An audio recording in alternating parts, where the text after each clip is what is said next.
Hey, what's up, everybody? Brandon Morse here for Red State. It's kind of amazing how you can go from being the toast of the town 1 minute to one of the most reviled people in the next. In politics, this happens quite a lot, and it seems to be happening to Donald Trump right now. The question is it happening to Donald Trump to such an extent that his 2024 chances are completely shot? Well, let's go back over and think about some things right now. Right now, Donald Trump did not have what I would call a great midterm turnout. You had people that he had endorsed lose, most notably Dr. Oz in Pennsylvania against John Fetterman. Dr. Oz effectively lost to a guy with brain damage. And many people blame Donald Trump for that because there were other candidates that would have been better suited, but because of Trump's endorsement, Oz got the nod and failed to live up to expectations, or at least failed to live up to the expectations of a Trump endorsement.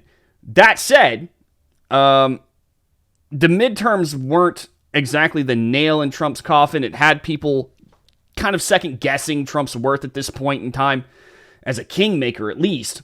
But then he started to do what Trump does. Trump, who is definitely going to announce on the 15th, is starting to attack other Republicans, namely Ron DeSantis, which is not making many people happy. Let's go ahead and dive into this real fast. This is up at redstate.com. By the way, we're having VIP week at redstate.com right now. Enter promo code VIP week on sign up, and you will get 45% off. You're going to get a lot of great stuff that a lot of the non-subscribed are not going to get, including podcasts, video, and articles, some of them written by yours truly. So definitely go sign up. 45% off. Use promo code VIP week. You won't regret it. Trump engages in friendly fire, goes after Ron DeSantis at rally. Now, this was one of the moments that I would say Trump really he started to really become divisive in the party once again. He's no stranger to this, but this is one of those moments. Ron DeSantis being one of the most popular governors, if not the most popular governor in the United States right now. He is much beloved by the Republican Party, and Trump is doing what Trump does, and he went after Ron DeSantis.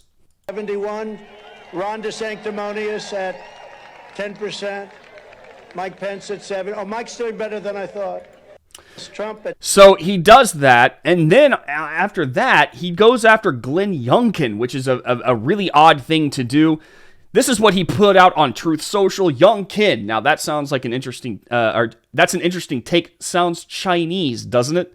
In Virginia, couldn't have won without me. I endorsed him, did a very big Trump rally for him telephonically, got MAGA to vote for him, or he could not have come close to winning, but he knows that and admits it. So here's two things that I think are very interesting about these two attacks. One, he sees Ron DeSantis as probably the biggest threat to him. And he's right. He's right to think that. Ron DeSantis is a very, very well-loved governor. His popularity has never been higher, probably never will be higher than this right now. Moreover, Ron DeSantis is on his last term as governor in Florida.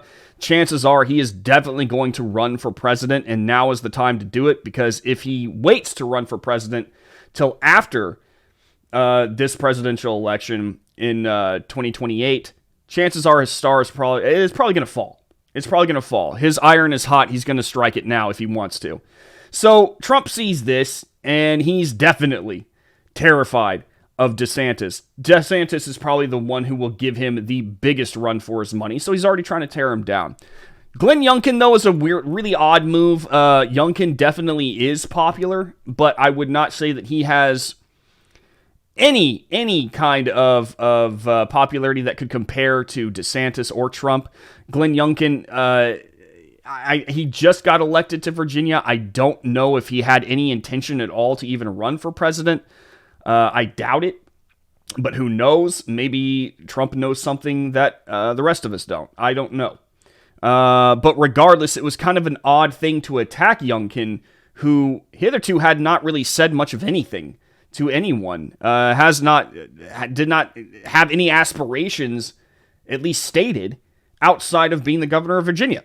So kind of odd things to come across, but I think that what he was doing there, what Trump was trying to do, was kind of show that his status as a kingmaker is actually intact. He did get Glenn Youngkin elected according to himself. So, that's probably what he's trying to do there. He's trying to boost himself up in people's eyes once more and say, hey, look, I am worth what I say that I am worth.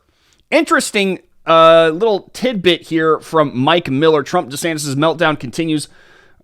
Lawyer warns governor to stay in Florida as big announcement looms. And I liked this, what Mike said. Trump justifiably feels threatened by DeSantis' popularity and has grown increasingly consumed with the reality that the Florida governor could actually dethrone him and win the nomination head-to-head. Given DeSantis' discipline, credentials, and depth of knowledge on multiple issues, I don't doubt for a minute that Trump is genuinely afraid of a DeSantis 2024 run. If not, that's foolish as well. However, as Trump gears up for another run at the White House, DeSantis has emerged as his most formidable opponent. If Trump himself doesn't believe it, members of his inner circle do. I think Trump, he's a smart enough guy. I think he does know it. I asked my Twitter followers what they thought, whether or not Trump was kind of done at this point. Has Donald Trump's time as the Republican choice for leader come to an end? 71% has, out of 419 votes, they said yes. 28% said no. So it kind of shows you a little bit where the Republicans' head are at.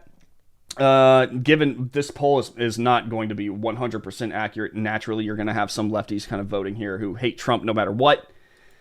But I am going to say that this is probably not going to sink Trump per se. I think that personally Trump he's got a good hold on the Republican Party. There are still people out there who basically would throw themselves in front of bullets for this guy. And not because they're crazy, not because, they're diehards, but because they truly believe in what Trump is capable of. Now, Raheem Kassam, he made a really good point earlier that Trump, this is just what Trump does. He goes after people, anyone who stands in his way, he goes after them, whether they're friend or foe. And he does not let up until he is the victor. Given right afterward, he makes good friends with him. Ted Cruz is probably a really good example of this. He becomes friends with the people that he was enemies with just a minute ago once the dust settles. So this is Trump doing what Trump does whenever he is trying to achieve a goal.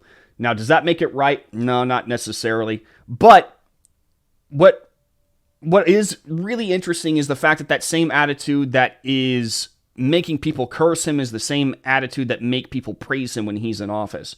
So I think a lot of people are going to remember that. I think that's going to be a big argument that's going to be made going forward. I think Donald Trump is probably still going to be a driving force for the Republicans in the next 2 years. Now, given we got a lot of football to play, 2024 is not necessarily right around the corner. There's still a lot of time for Donald Trump to say and do things that are absolutely horrific, that will cause people to turn away from him. But judging by the way things had happened back in 2016, a lot of people were making the same arguments about him back then, and yet he still won the presidency. So I would not at this point in time count Donald Trump out. If I were you, I would say that he is still a guy who can really turn the tables, do things when you least expect him to. But it might also be that at this point, when the Democrats have done so poorly that you have a lot of people who are ready to vote Biden out, no matter who it is, it could be a dead rat or a glass of water, they'd still vote for it as opposed to Biden. They're probably going to be a little bit more choosy, and many of them hate Trump. Many of the people who are independents or Democrats who have come to the Republican side, and many Republicans themselves, do not like Trump at all.